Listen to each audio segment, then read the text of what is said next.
The new channel.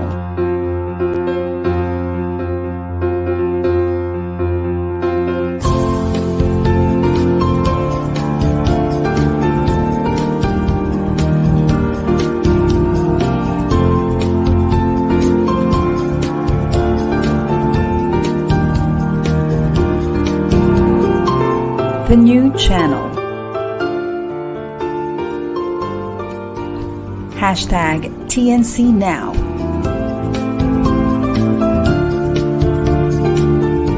The views, opinions, and insights expressed in the following shows are those of the host, producers, guests, and viewers. They do not necessarily reflect the position of the channel. Viewer discretion is advised.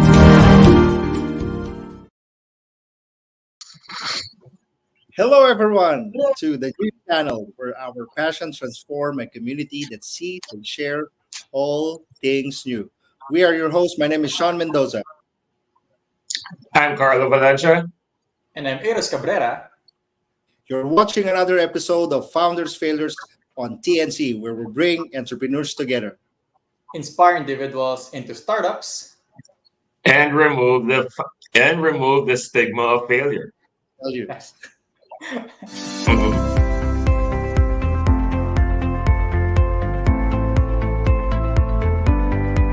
Okay, take it away, OBB.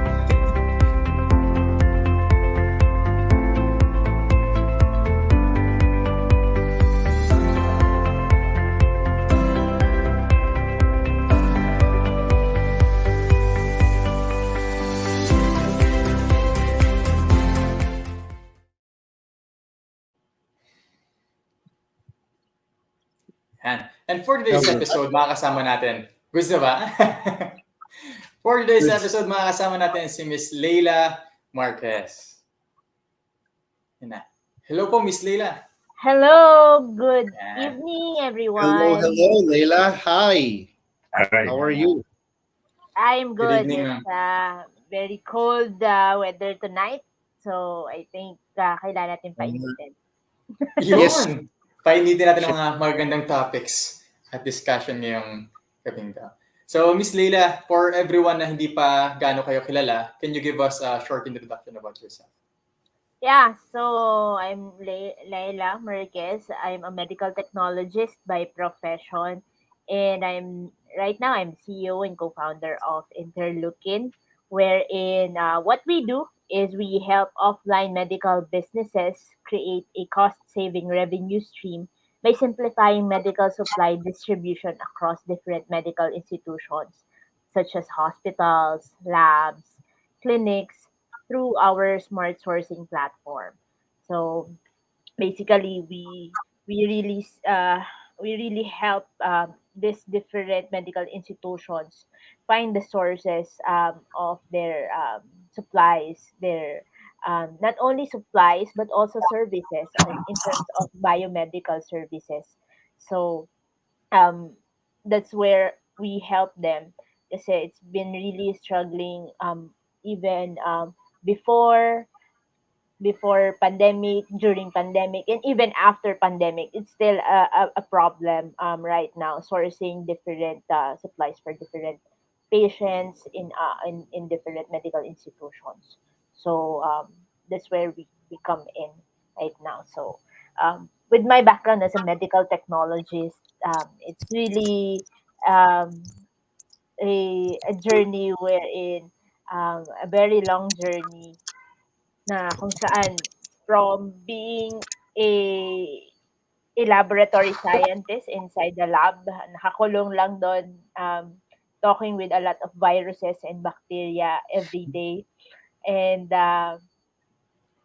until I had that baga, um, courage to go out on that laboratory, remove that lab coat.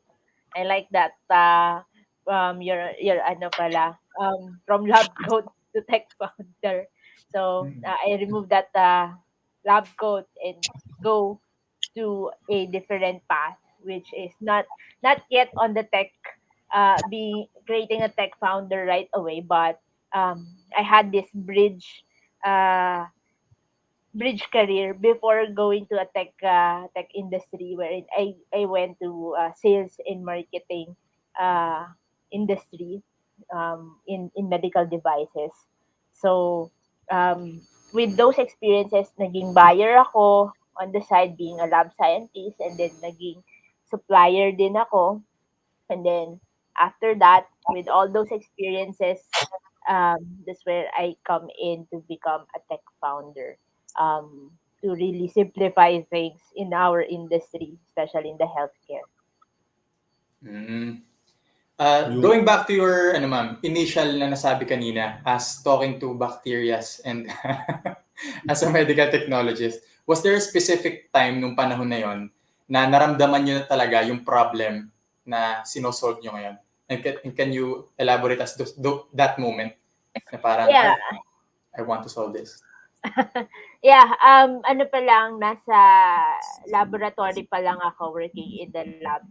Um, I already had those challenges sourcing different supplies that we need, especially when I got involved on research. Sa research kasi ako ng mga viruses, particularly on the HIV.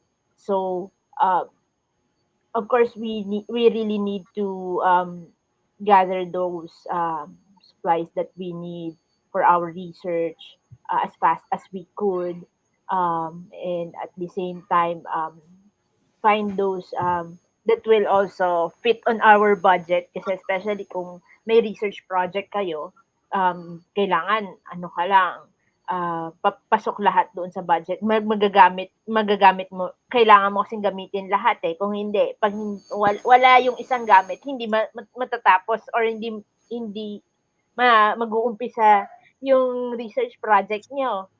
So, ganun siya. Eh, para sa bayan yon para sa Mm. buong ah, bansa natin yung research na yon. So, it's really a struggle for me managing the lab on that, and at the same time teaching also the procurement team in our hospital, in our laboratory, kasi hindi rin sila familiar ano ba yung hinahanap namin, parang jargon words for them. So we also need to guide them on the technical side. So baka mamaya mali din yung binili, sayang din yung pera, di ba? Especially if you're using the funds from a government, di ba? With your research, with the things that you are doing for the bayan, for the country, di ba? So, yun. Yun yung isang realization ko na noon, na there should be something na maiayos ito. Kasi laging paulit-ulit na lang. So nakakapagod siya. And imbes na kami as a healthcare worker, dapat we are focused on treating the patient, healing the patient, creating innovative strategies for the healthcare system, pero napupunta yung focus namin on the administrative or procurement itself. So parang bakit ganon? Hindi na namin nabibigay yung attention namin to where we are really um, supposed to do our work. Kaya yun yung isang spark na sa akin noon. Pero that time, parang hindi ko pa alam kung ano, kasi I'm not familiar with tech startup that time, way back 2009, 2010. So, I don't know about it. So, pero I love technology because I'm in science. So, every technology na natututunan ko, I really want to learn about it agad-agad, na para mauna ako lagi and I can experiment things. So, that's one of the characteristic kasi ng mga nasa science or scientists or lab people. We're very curious and try to experiment a lot of things na agad. So, yeah. Yung pa naman, ma'am, na medical technologist kayo, nakailang years kayo as purely medical technologist pa lang, then transitioning to a tech founder? Actually, I will include yung syempre, excluding na rin yung pagiging student ko, but I worked there for 5 years. So, both private and government. Pero mas malaki yung tenure ko on the public side. So, So 5 years yung tiniis and tsaka na-realize yung mga problems na yun, kumbaga. In that 5 years, may mga data points kayo on your mind na, ay, dami talagang problema sa field namin. Then from Oo. there, parang Then, napuno na lang. Then yeah. sinolve nyo na lang. Yeah, after that year of doing inside the laboratory and getting involved on procurement of things, yun, na-push din ako to explore the other side, which is the supplier naman na side. So, kaya from being laging nakakulong sa loob ng laboratorio, nag-try din ako lumabas, kumausap ng maraming tao para makita ko naman ano naman yung problema. Kasi kung ako yung nasa buyer side, lagi ako naiinis sa supplier ko, di ba? Hindi ko siya naiintindihan. Hindi ko naiintindihan, ay, hente, nagdadahilan lang ba to? Nagdadahilan lang ba sila na wala laging supply? Yung mga ganon. So, I took that courage to be part of the other side of the world. So, iba namang story yun. Yung nasa naging supplier side naman ako. Mas marami doon na nakita ko. Mas lalong na-open up yung nauna ko nakitang problema, issues, mas malaki pala.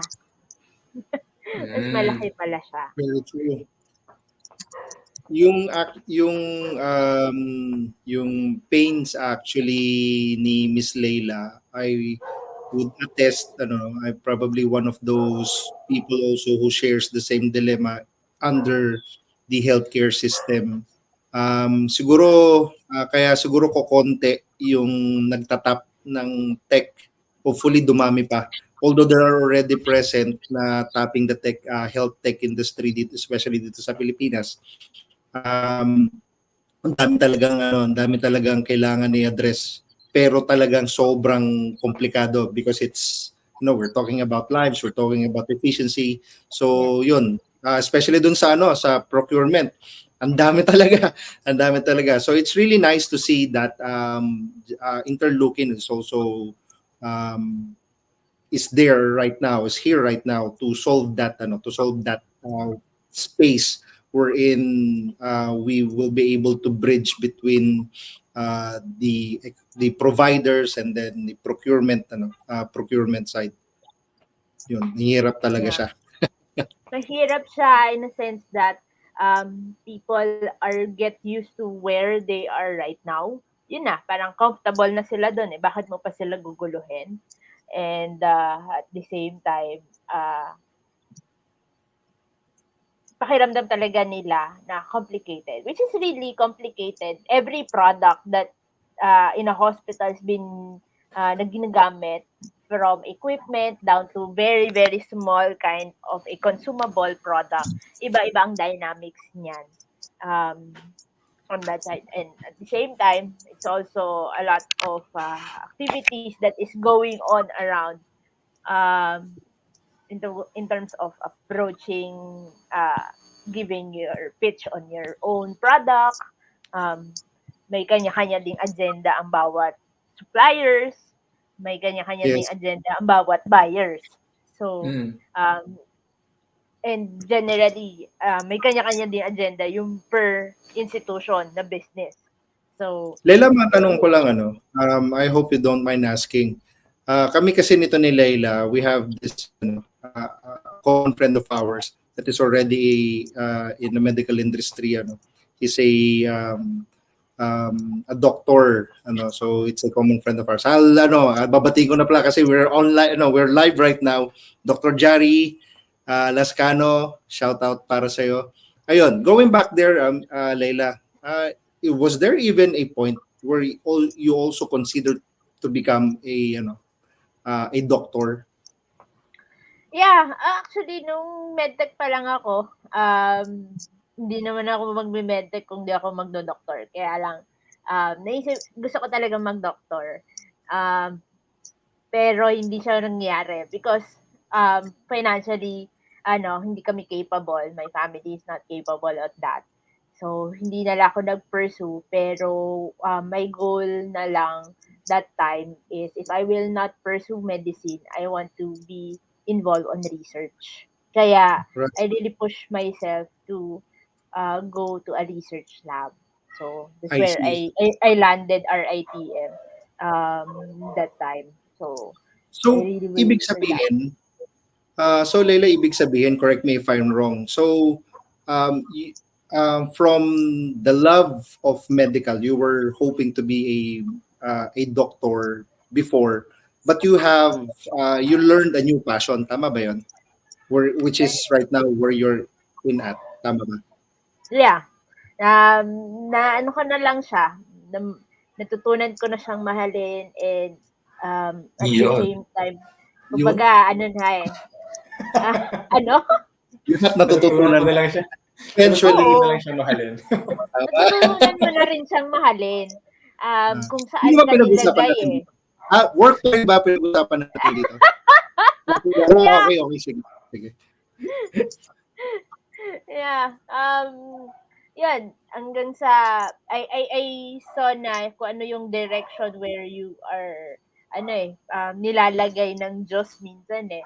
Kahit Right. minsan gusto mo doon sa path na yun pero hindi talaga hindi talaga yun yung where you're supposed to meant to be pero may iba Yeah. talagang nire-redirect ka eh. Kahit Correct. ipilit mo sa sarili mo, pero hindi. So, nangyayari yun. You're meant to be. Every chapter of your life, I guess. Tama. You're Speaking of meant to be. speaking of sorry. Oh no, speaking of redirecting, what was it that redirected you into entrepreneurship naman and technology from research, di ba? Yeah. Ano ba? It actually started way back 2019. Um, I Was it already a got business or project opportunity? hindi pala 2019. Babalikan ko na yung nag-explore ako ng entrepreneurship na nagbebenta-benta ako ng mga beauty products way back. I'm Oh, still a very medical nice. technologist. So, Uh-huh. I was really inspired by the people that I met and entrepreneurs. Uso kasi yung mga networking ng mga panahon na yun. Great. Yeah. Nagsimula sa networking. Yan. Kaya parang um, I got so inspired with those people who are very passionate on making a change for their family, for their community. So parang Mhm. okay, okay ito ah. So I tried doing that. Um, though yun yung first failure ko um, na I tried to push things na maging entrepreneur until I learned the skills of being an entrepreneur. Ganito pala siya. Kahirap. You really push yourself to kahit minsan hindi mo nakakilala, pakapalan na lang kung sino yung Great. makasalubong mo dyan. Mm. Especially on the networking, mga ganyan na businesses that Yeah. time. So, para lang makabenta ka ng mga beauty products na yon. So, kailangan What, mong kaskasin lahat ng mga mukha nila. mhm. Was Ayun. there a pivotal moment that got you into the business that you are now? What was that? What was that? Yeah, kasi after that, that's the first reason why I left being a medtech eh. Yung business na yon na pagsisell ng mga beauty products.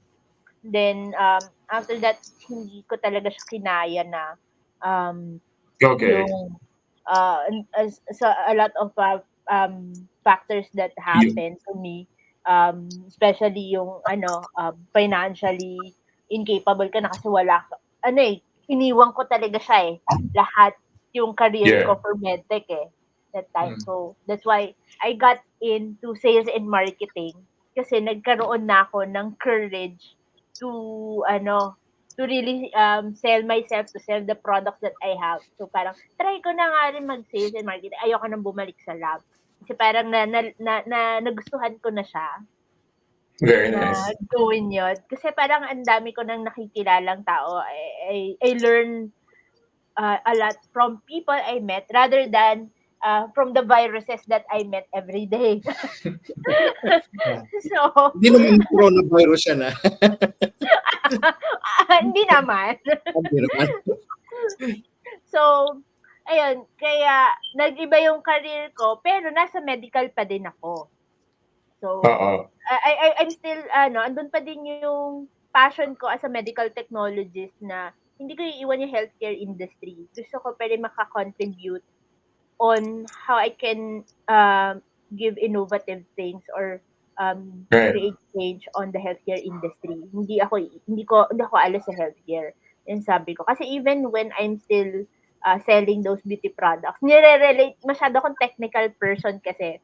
So, nire-relate ko pa rin yung yung products that I'm selling, inaaral ko talaga siya. Yung mga ingredients and all. Kaya pag pinipitch ko siya sa mga customers, parang, wow, Yeah. paano mo naiintindihan yun yung mga glycerol, ganyan-ganyan, mga chemicals na nandun. Ina-explain ko kung para saan yun. So, napapabilis din sila sa akin. So, Very good. dinadaan ko sa ganon. So, I had that courage na mag-go to become a sales rep. And then, napunta ako sa, specialized um, test devices na, pang-laboratory Right. pa din. And it's a premium product actually. Ah, and I was pitching a very premium product which is molecular. Hindi pa open ang mga tao on RT-PCR, ang hospitals that time to build their own molecular RT-PCR facilities. So I was the Okay. one first sales rep na nagpi-pitch ng mga ganon na dapat po magtayo na kayo kasi you have to do this kasi ito yung future ng diagnostics na hindi nila alam magkaka-pandemic pala. So, kaya Yeah. nabigla ko na. So a lot of people, are hesitate to push new products or to push for change, diba? Yeah. What do you think allowed you to overcome your fears or your doubts? Or yun nga, yung takot na, oh no, kailangan kong kumita, pero at the same time, I want to provide the best product. What allowed you to push through that and get you to where you are now? Actually, ang lagi ko iniisip nun, even though people say no or we're not yet ready, we don't understand your product, um, I still push myself na kasi nakikita ko yung future on Mhm. that they will really need it even though they cannot understand me. Parang ano lang yan eh. I always think of a dance step sa sayaw. Sa Okay. umpisa, pag una mong pinanood yung dance step, parang hirap. So, hindi ko naintindihan, hindi ko kaya yan, hindi ko alam yan. Um, pero habang lagi mo naririnig yung kanta, and then tinitignan mo lagi yung paanong tao, parang puwedeng i-try, gano'n. Baka naman Yeah. puwedeng i-try. So, Hmm. gano'n ko siya iniisip lagi, kasi mahilig ako sumayaw. So, gano'n ko lagi siya iniisip to encourage myself kahit laging Nice. nagno-no yung mga tao sa pinapakita kong bagong innovation, bagong product, bagong idea. Um, Keep masasabayan mo practicing. din masasabayan mo din yung sayaw ko. Pakinggan mo lang lagi, tingnan mo lang lagi yung paa ko, parang gano'n. Hanggang sa I try mo love na it. kahit one step at a time. So, when I started to really push that, yung gano'ng persistence, nakukulitan na din naman na yung customers sa akin. Sige, until I had those opportunity na biglang kasi you have to stay there eh. Kapag nawala ka, by the Yeah, time na the opportunity rises, wala ka na, ano na siya, correct. na-lost mo yung anong yon pinaghirapan mo. Ganun yung naiisip ko lagi. So, by the time na kahit sige, competitor ko yung gamit mo, or hindi pa nagsisink in sa inyo yung kailangan ninyo. Pero nandito lang po ako, hello ma'am, nandito po ako, ganun lang ako. Kahit di naman siya, wala naman akong nakukuha PO every month. Pasyal lang ako. Every week nandyan ako. Alright. So a Until, relationship building factor. yes. So, doon ko Very siya nice. dinaan.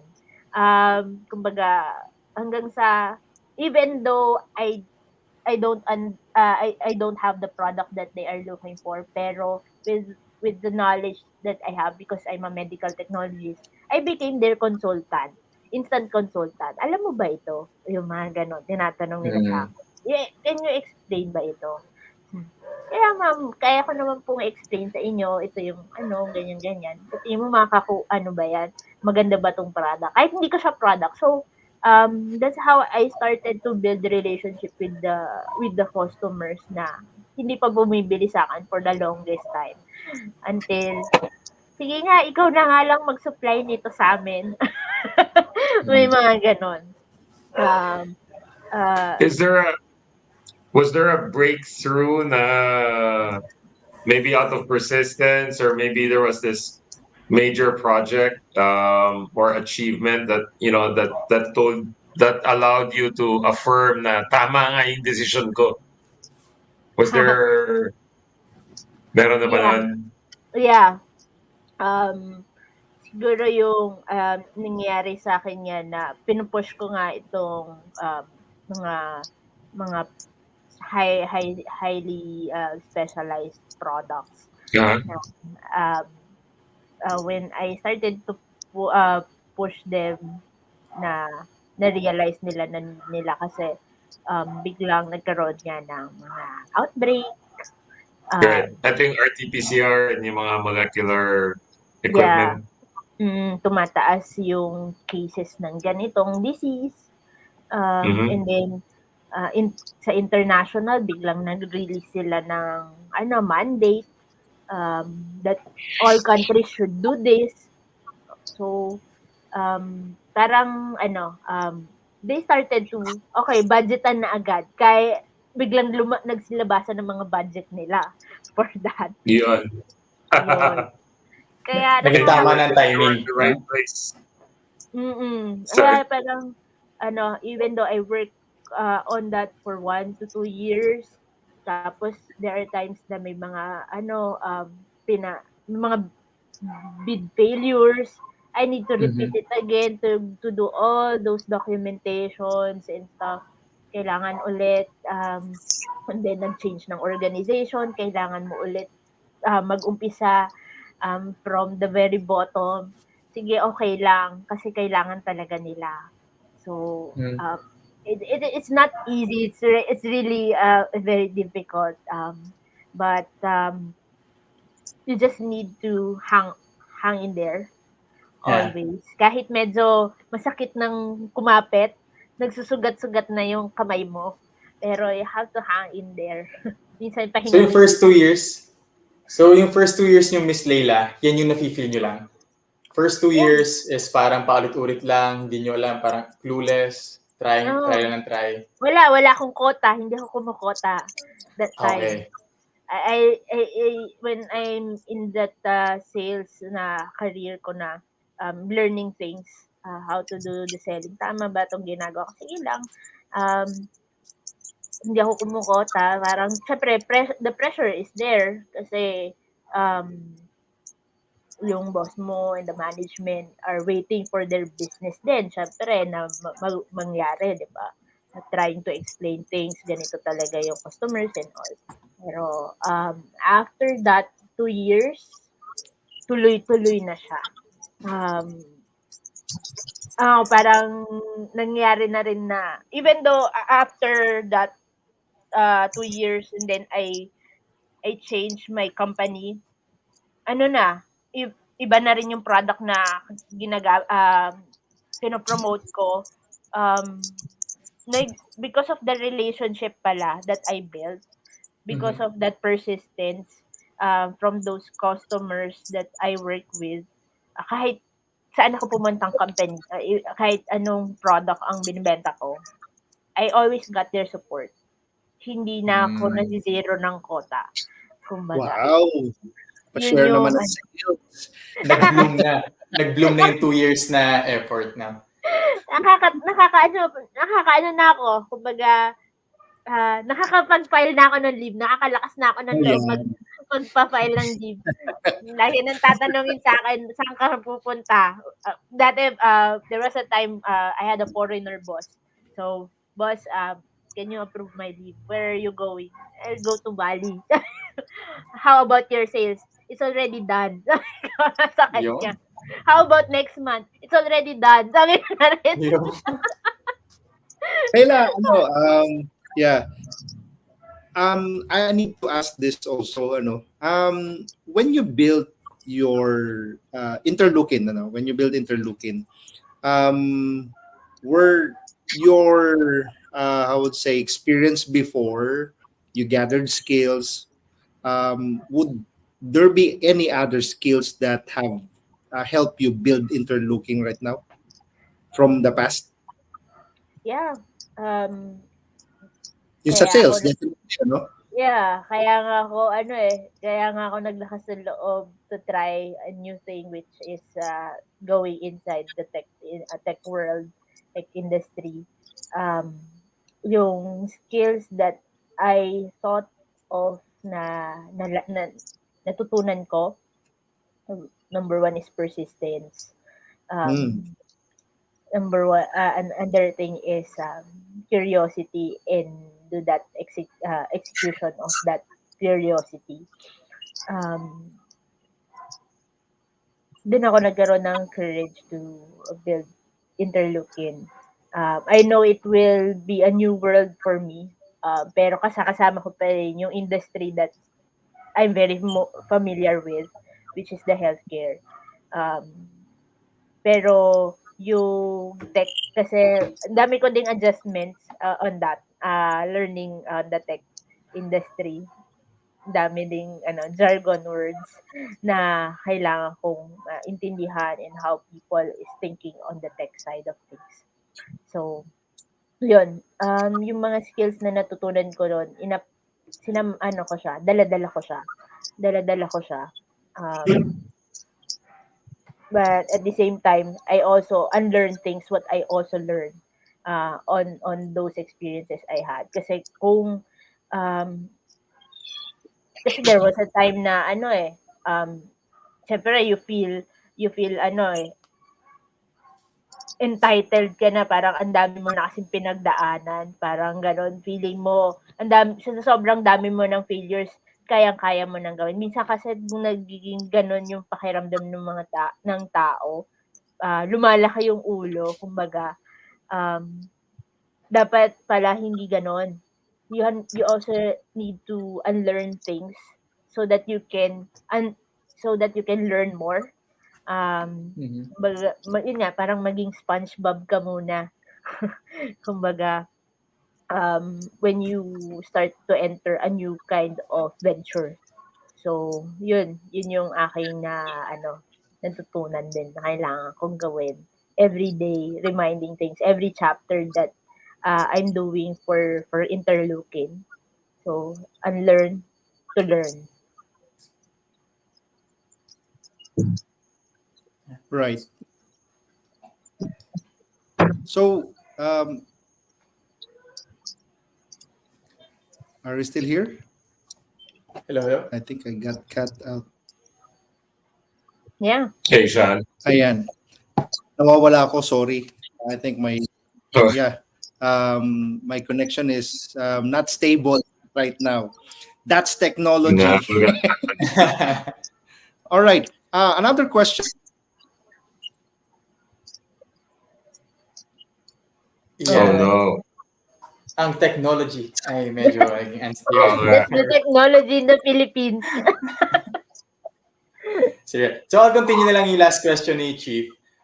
If ever sa mga tech founders, what is your advice to them transitioning from what they're doing now, transitioning to be a tech founder? Ano yung mga possible advices niyo sa kanila? Yeah. Siguro number one is to be persistent. Kasi there will be always challenges. Ako as a scientist, masyado kasi perfectionist ang mga scientists sa totoo lang. They want they kasi there's no room for ano eh in medtech in especially in the healthcare industry, there's no room for failures actually. Kasi you're dealing lives, you're dealing patients' lives. Kaya parang ganun yung principle namin. You can not do a lot of failures. Pero kailangan, you need to allow yourself um, to fail. If not, mahihirapan ka to go to the next chapter of your life if you will not allow yourself to fail.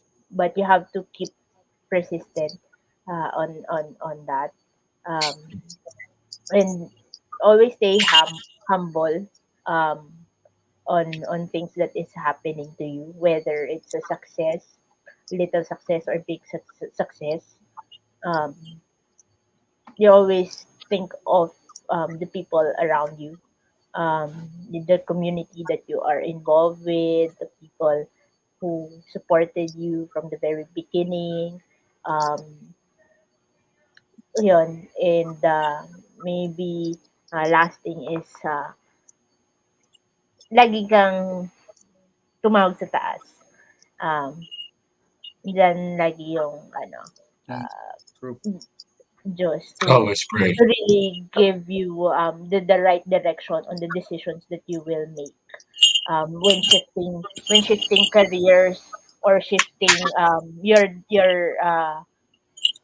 direction or decisions, even doing some pivot in your decisions in life. You always ask there to uh, to God to pray. Kasi kapag we Agree. always depend on our knowledge, doon tayo nagkakaroon ng aberya. And it's Agree. really true. When you Mhm. read Bible, ganun eh. Pag medyo nagpapasaway yung mga prophet, hindi nakikinig, natatalo sila sa mga battles nila eh. Always stay humble. So dapat talaga Yeah. dapat talaga holistic and balance ano. It has to be everything has to be balanced. Hindi po pwedeng wala yung isa, especially guided by yun nga spiritual beliefs also. Whenever mahirap kasi kagaya ng sinabi mo kanina no, yung mga struggles mo, of course there's something, and then there's something or someone or probably people or probably goals that lets you hold on kahit sabi mo nga kanina sugat-sugat na ang kamay mo, hindi pa rin ako bibitaw. So probably yung resilience mo and persistence, commitment also on what you're doing, it is something a very big factor ano. But anyways, of course, I think Chief Carlo has, I think I also learned from Leila. No? Yeah, Carl will lots be of able things. to probably photo o tama. So, yeah, actually, so thank you, Sean. He, yun nga, key learning talaga is persistence. Kahit na dumudugo na ang kamay. I like that. I'm gonna use that, madam. I hope you don't mind, ha? Na pag nakita Yeah. mo yung post ko, tatag kita. It's okay. Kahit na dumudugo ang kamay, tuloy-tuloy pa rin because, you know, the you'll never know, the opportunity will come when you shortly after you give up. Ika nga, di ba? Yeah, mabilis naman 'yan mag-heal eh. When Yun. you hit that opportunity come eh, 'di ba? Pag nakuha mo na siya. So, Uh-huh. I like it also what you said earlier about sales is a dance. And yun nga, paulit-ulit mong gagawin. I like to say business is courtship. And di ba, dancing is courtship as well as one way of courtship. So that's very interesting. Relationships matter. Absolutely. I totally agree. I think and thank you for reminding me kasi sometimes feeling ko puros na lang ako relationships. Wala. 'Di ba? But in the long term, actually, these relationships really are the ones that's what's gonna grow your business. It's not enough to just have a good product. You also need to have good relationships, not just with other business owners, but also with your customers, with your employees. Diba? Sila rin yung babalikan. Yeah. So there. Very interesting about what you said about pag scientist ka, kailangan nga perfectionist, di ba? Kailangan hindi nagkakamali because it's people's lives. But shifting into entrepreneurship, you need to change that mindset na magkakamali ka talaga and you need to, just keep moving forward and learn from it. Yeah. Um, I Actually, love I nahirapan ako love doon. with the removing that perfectionism. Yeah. Nahirapan ako Yeah, doon even to adjust that during the first years of running Interleukin. Kasi I want to, parang gusto ko yun yung mangyari. Pero hindi, hindi right. pala. Kahit anong gawin mo. Ako naman, that bawal magkamali mindset na naturo sa atin in school and in corporate. Sometimes, so I'm a very, fail fast. Sige, testingin natin, tingnan natin kung ano mangyayari. But when things are failing or when things are unsure, feeling ko parang kasalanan ko na nagkakamali tayo. And it's not, you're I know it's something I advocate for, but at the same time, it's, when you're making the mistake, pag nandun ka sa moment, the mistake, parang Yeah. feeling mo, tama ba talaga to? Am I doing the right thing? So, yeah. True. So, very nice. Ayun. Actually, tama yun, no? Tama yun din yun. You're allowing, allowing ourselves to fail. But syempre, dapat din nga, binibigay natin yung 100% natin. But when we fail, of course, we have to acknowledge that failure and then see, tama yung sinabi ni Chief Carlo kanina, ni Aaros, and then of course, definitely our guest, Miss Leila. So, ang dami ko natutunan. Unfortunately, again, bitin na naman ang usapan natin. But anyways, Yeah. Miss Leila, thank you so much for gracing us your time, your valuable time. Kahit na kasusundo, galing ka airport, going all the way through Pangasinan, maraming salamat. Kahit bagyuhan and then medyo Oo foggy nga. or vuggy. How do you say that? Bagay. Para nga pala, since we're live, I would like to tell everyone to keep safe, wear your mask. Ayun. Miss Leila, can you please invite, of course, definitely, ang dami nitong followers din. Nakita ko to sa Insta and Facebook. Maybe you can invite everyone also to check out your Facebook page for Interleukin. Miss Leila? Yeah, hello everyone. Healthcare workers, suppliers, um, even people who are really into healthcare industry. Um, please follow Interleukin in our Facebook. So, ang spelling po niya is Interleukin. Marami kasi po nagkakamali na spelling with that. In our Facebook and LinkedIn. We also have our Instagram account. And at the same time, if you're looking for your a smart sourcing platform for your supply needs, whether it's laboratory or medical products that you are looking for, just go to getmeddevices.com, and that's the platform that we created by Interleukin, where you can have your own e-procurement platform that you can connect to different suppliers that we have in the community. So, hindi na po mahihirapan yung mga ahente nyo to reach out to you. So, and they can Nice. easily promote the products that they need. And at the same time, we are currently connecting to different international brands directly to Interleukin, so that you can have more options, more brands to choose from, and at the same time to get more updates on the latest technologies that other countries are using right now in terms of the healthcare Nice. industry. Yeah. Thank you so much, Thank Miss you. Leila. Thank you again, Miss Leila. Yeah. Chief Aaros? This has been another episode of Founders Failures. Watch out for another episode every Saturday, 6 p.m. only here at the new channel. And don't forget to get inspired. Don't fear failures. And join the Bangka Startup community. This has been another episode of Founders! All right. Okay. Thank you, everyone.